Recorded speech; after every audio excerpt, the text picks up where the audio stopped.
Special report का वक्त हुआ। नमस्कार, मैं रविंद्र सिंह आपके साथ। लोकसभा चुनाव के नतीजे आने के बाद नई सरकार बनाने की कवायद कसरत तेज हो गई है। एनडीए तीसरी बार बहुमत हासिल करके सरकार बनाने का दावा पेश करेगी। प्रधानमंत्री आवास पर एनडीए की बैठक हुई है जिसमें नरेंद्र मोदी को एनडीए का नेता चुना गया और 9 जून को शाम 7:15 पर नरेंद्र मोदी प्रधानमंत्री पद की शपथ लेंगे। आइए इस रिपोर्ट में देखते हैं।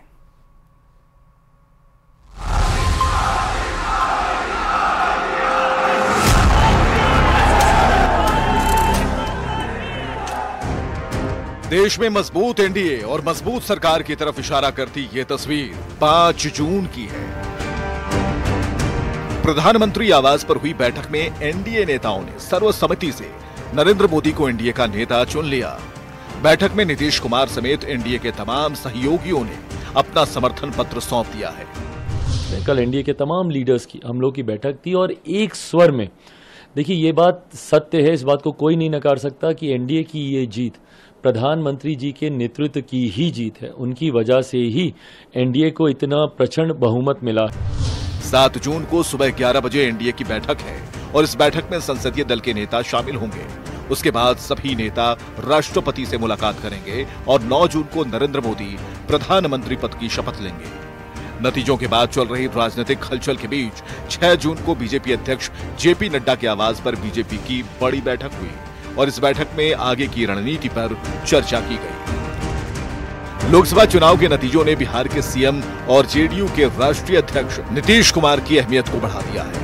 नीतीश कुमार और उनकी पार्टी जेडीयू को लेकर तरह तरह की कयासबाजी और डिमांड की बातें फैलाई जा रही हैं, जिस पर जेडीयू के नवनिर्वाचित सांसद ललन सिंह ने विराम लगाने की कोशिश की।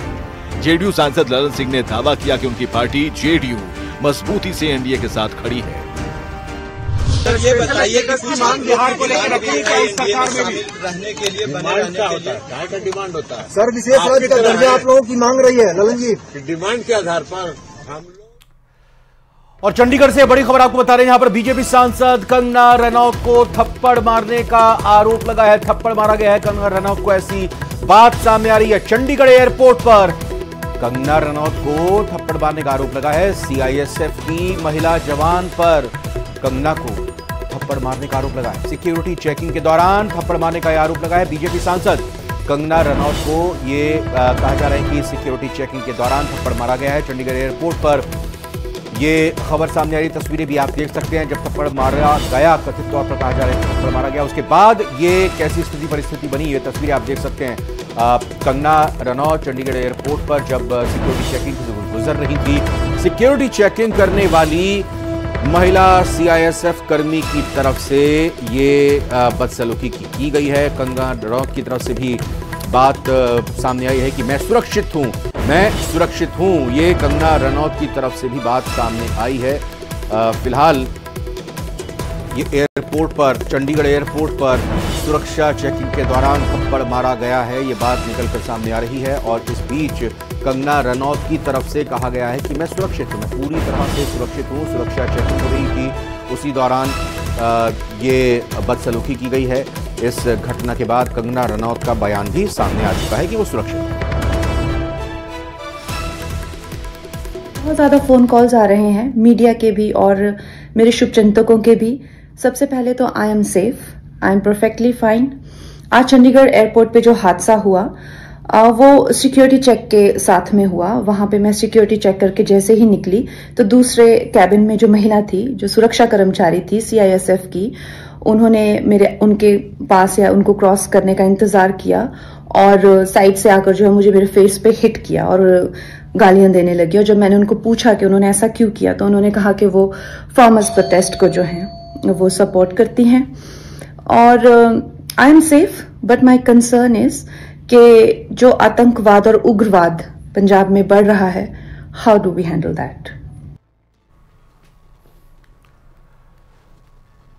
18वीं लोकसभा की 543 सीटों में इस बार सिर्फ 74 महिला सांसद ही आई हैं चुनकर। पिछली लोकसभा में यह आंकड़ा, यह संख्या 78 थी, यानी इससे ज्यादा था। इस बार चुनी गई महिला प्रतिनिधि नई संसद का केवल 13.63% ही हिस्सा हैं। सबसे ज्यादा 31 महिला सांसद इस बार बीजेपी से हैं। आइए इस रिपोर्ट में देखते हैं।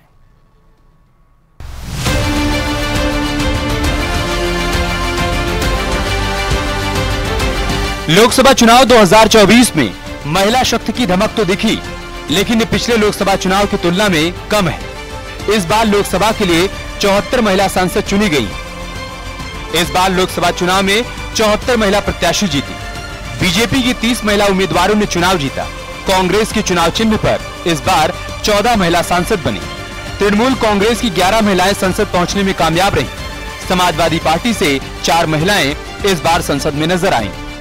डीएमके से 3 महिला प्रत्याशी जीतकर संसद पहुंची। जेडीयू और एलजेपीआर से 2-2 महिलाएं सांसद बनकर संसद पहुंची। पश्चिम बंगाल की तरफ से इस बार महिला सांसदों की भागीदारी सबसे ज्यादा रहने वाली। 2024 के लोकसभा चुनाव में कुल 74 महिलाएं सांसद बनी हैं। 2019 के लोकसभा चुनाव में 78 महिलाएं सांसद चुनी गई। पश्चिम बंगाल में सबसे ज्यादा 11 महिलाएं सांसद बनी हैं। कुल 797 महिला उम्मीदवारों ने चुनाव लड़ा था। बीजेपी ने सबसे ज्यादा 69 महिलाओं को प्रत्याशी बनाया था। कांग्रेस ने 41 महिलाओं को उम्मीदवार बनाया था। संसद में महिला आरक्षण विधेयक पारित होने के बाद ये पहला चुनाव है। इस कानून में लोकसभा और राज्य विधानसभाओं में महिलाओं के लिए 1/3 सीटें आरक्षित करने का प्रावधान है। ये कानून फिलहाल लागू नहीं हुआ है। 17वीं लोकसभा में महिला सांसदों की संख्या सबसे ज्यादा थी। 17वीं लोकसभा में 78 महिला सांसद थी। 16वीं लोकसभा में 64 महिला सांसद थी। 15वीं लोकसभा में 52 महिला सांसद थी। भाजपा की हेमा मालिनी, तृणमूल की महुआ मोइत्रा, एनसीपी शरद पवार की सुप्रिया सुले और समाजवादी पार्टी की डिंपल यादव ने लोकसभा चुनाव में अपनी सीटें बरकरार रखी, जबकि कंगना रनौत और मीसा भारती जैसे उम्मीदवारों ने अपनी जीत से सबका ध्यान अपनी ओर खींचा। मछली शहर से समाजवादी पार्टी की 25 वर्षीय उम्मीदवार प्रिया सरोज और कैराना सीट से 29 वर्षीय इकरा चौधरी जीत हासिल करने वाली सबसे कम उम्र की उम्मीदवारों में शामिल है। न्यूज 18 के लिए ब्यूरो रिपोर्ट। और लोकसभा चुनाव के नतीजे के बाद सरकार बनाने की कवायद तेज हो गई है। दावा यह किया जा रहा है कि जेडीयू ने विशेष राज्य के दर्जे की बिहार में मांग की है। इस पर स्थिति को पूरी तरह से साफ करते हुए जेडीयू के मुख्य प्रवक्ता केसी त्यागी ने जोर देकर कहा कि उन लोगों की इच्छा बिहार को विशेष राज्य का दर्जा जरूर है, मिलना चाहिए, लेकिन जेडीयू मांग या फिर किसी तरह की डिमांड नहीं कर रही है। इस रिपोर्ट में देखते हैं।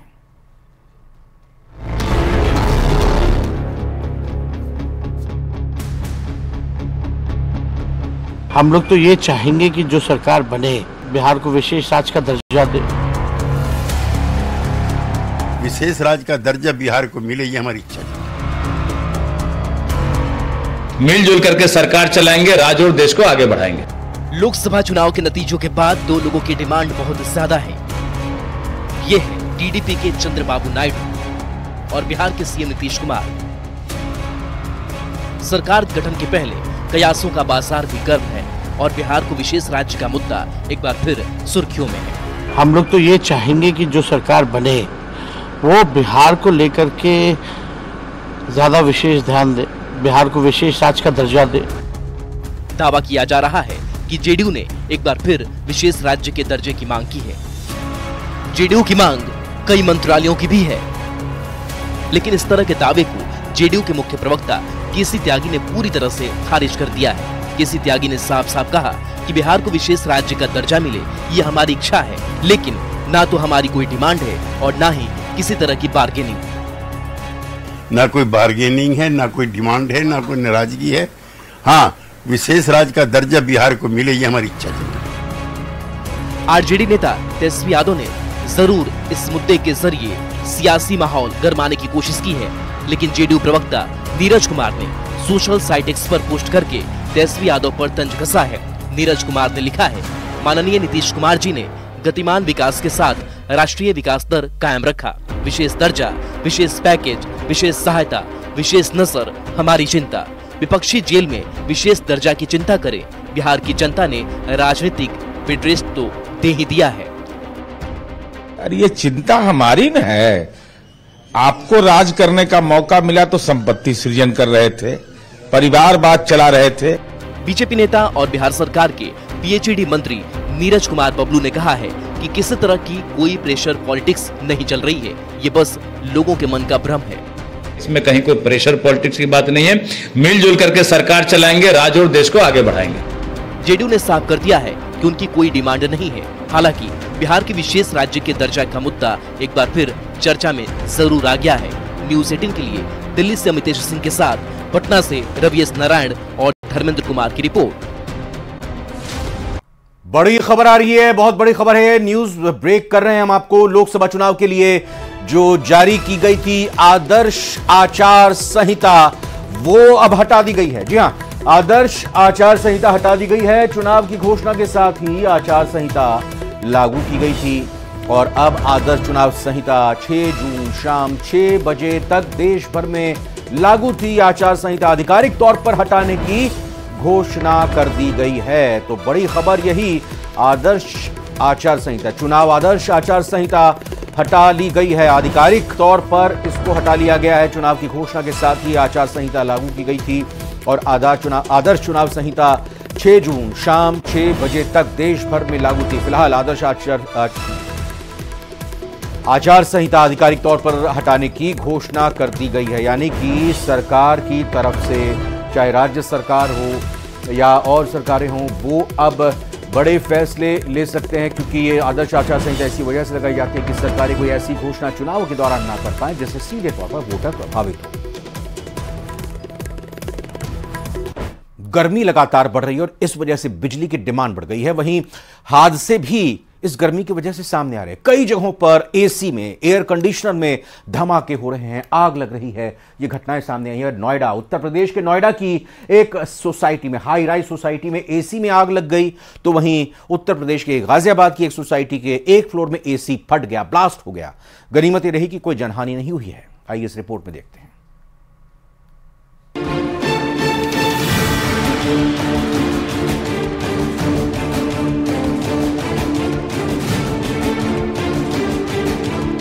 बेतहाशा गर्मी पड़ रही है, शहर के शहर तप रहे हैं। ऐसे में बिजली की डिमांड तो बढ़ ही रही है, हादसों में भी इजाफा हो गया है। अक्सर एसी ब्लास्ट की खबरें सामने आ रही हैं। नोएडा गाजियाबाद की ये 2 घटनाएं हैं जहां एसी में धमाका हो गया और उसके बाद आग विकराल हो गई। नोएडा में एक सोसाइटी के 17वें फ्लोर पर भीषण आग लग गई। आग की लपटें दूर दूर तक फैली हुई हैं। नोएडा के सेक्टर 119 एल्डिको सोसाइटी में शॉर्ट सर्किट की वजह से एसी में आग लग गई, जिसके बाद तो सोसाइटी में हड़कंप मच गया। सूचना देने के बाद दमकल की टीम आई, किसी तरह आग पर काबू पाया गया। गनीमत रही कि हादसे में कोई जनहानि नहीं हुई। गाजियाबाद के वसुंधरा इलाके के कुंज विहार सोसाइटी के एक फ्लैट में अचानक एसी में जोरदार धमाका हो गया। देखते ही देखते आग ने अपना दायरा बढ़ा लिया। आग ने पूरे फ्लैट को अपनी आगोश में ले लिया। वहीं बाहर खिड़की में लगी आग की लपटें ऊपर वाले फ्लोर तक भी पहुंच गई। आग ने वहां भी तांडव मचाया। आग लगने से पूरे इलाके में दहशत थी। स्थानीय लोगों ने आग बुझाने की कोशिश की, लेकिन कामयाबी नहीं मिली।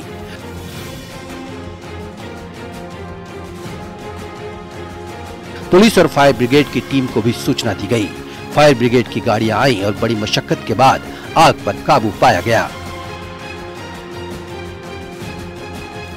कहा जा रहा है कि सोसाइटी के प्लॉट नंबर 1009 के पहले फ्लोर पर लगातार एसी चल रहा था और अचानक उसमें ब्लास्ट हो गया। पुलिस ने बिजली के कनेक्शन को कटवाया, जिससे बड़ा हादसा न हो। वहीं आग लगने से कासगंज में भी हादसा हो गया। यह एक सर्राफा कारोबारी की दुकान में लगा एसी फट गया, जिसकी वजह से दुकान की दूसरी मंजिल पर जबरदस्त आग लग गई। दुकान से धुआं निकलता देख फौरन फायर ब्रिगेड को सूचना दी गई। सड़क पर लोगों का जमावड़ा लग गया। 3 दमकल की गाड़ियां मौके पर पहुंची। काफी मशक्कत के बाद आग पर काबू पाया। आग की वजह से दुकान में रखा काफी सामान जलकर खाक हो गया। गर्मी की वजह से बिजली की डिमांड बढ़ गई है। जिन घरों में एसी है, वहां भी देर तक एसी चलाना पड़ रहा है। इस वजह से एसी के फटने और आग की घटनाएं सामने आ रही हैं। ऐसे में सावधान रहने की जरूरत है। घर में लगे एसी की वक्त पर सर्विसिंग जरूर करवाएं, वरना एसी में आग लग सकती है या फिर ब्लास्ट हो सकता है, जो किसी बड़े हादसे का सबब बन सकता है। Bureau report, news 18। और इसी खबर के बीच एक बड़ी खबर जयपुर राजधानी से आ रही है, जहां पर गांधीनगर मोड़ पर हाई राइज बिल्डिंग में आग लग गई है। इमारत में मौजूद इस बिल्डिंग में मौजूद लोगों ने फायर ब्रिगेड की टीम को सूचना दी है। सन टावर के ठीक पास टोंक रोड पर बिल्डिंग के रूफ टॉप पर यानी बिल्डिंग की छत पर यह आग लगी है। बिल्कुल, तो बड़ी खबर इस वक्त आपको बता रहे हैं राजधानी जयपुर से, जहां पर गांधीनगर मोड़ पर एक हाई राइज बिल्डिंग में आग लगी है। तस्वीरें सामने आ चुकी हैं।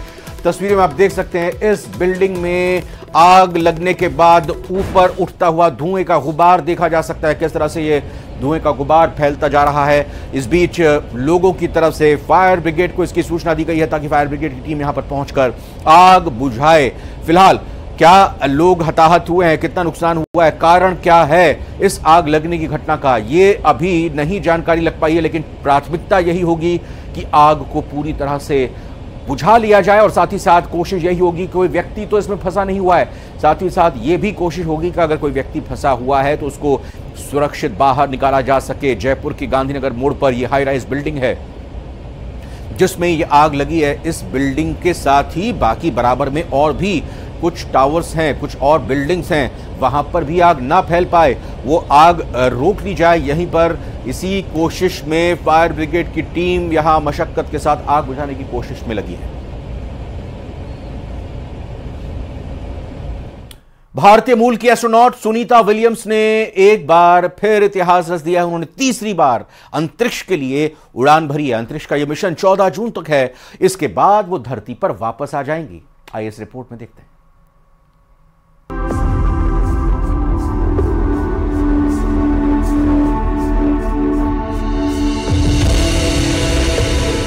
भारतीय मूल की और स्पेस की दुनिया में जानी मानी एस्ट्रोनॉट सुनीता विलियम्स के नाम अब एक और उपलब्धि जुड़ रही है। सुनीता विलियम्स अंतरिक्ष में परीक्षण मिशन पर एक नए अंतरिक्ष यान को उड़ाने वाली पहली महिला बन गई हैं। सुनीता बुधवार को अपने सहकर्मी बुच विल्मोर के साथ अंतर्राष्ट्रीय अंतरिक्ष स्टेशन के लिए रवाना हुई।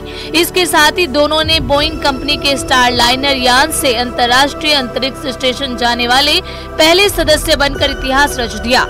कई विलंब के बाद फ्लोरिडा के केप कैनरेवल स्पेस फोर्स स्टेशन से दोनों यान में रवाना हुए। बोइंग क्रू फ्लाइट टेस्ट नाम का ये मिशन नासा के कमर्शियल क्रू प्रोग्राम के रूप में लॉन्च किया गया है। अगर ये मिशन सफल रहा तो स्पेस एक्स के क्रू ड्रैगन के बाद स्टारलाइनर अंतरिक्ष यात्रियों को कक्षा में लैब से ले जाने और लाने वाला दूसरा निजी अंतरिक्ष यान बन जाएगा।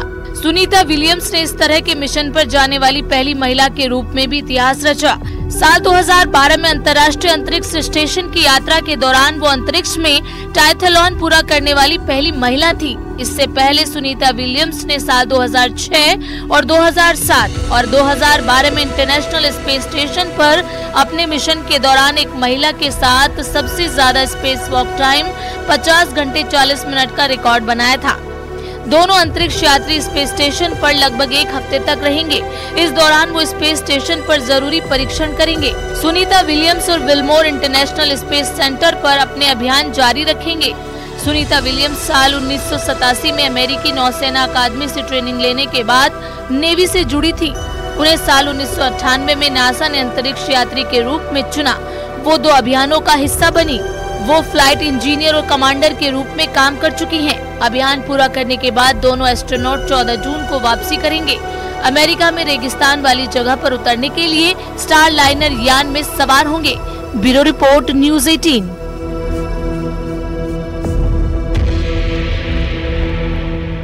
स्पेशल रिपोर्ट में फिलहाल इतना ही। आगे देखिए म्हारो राजस्थान।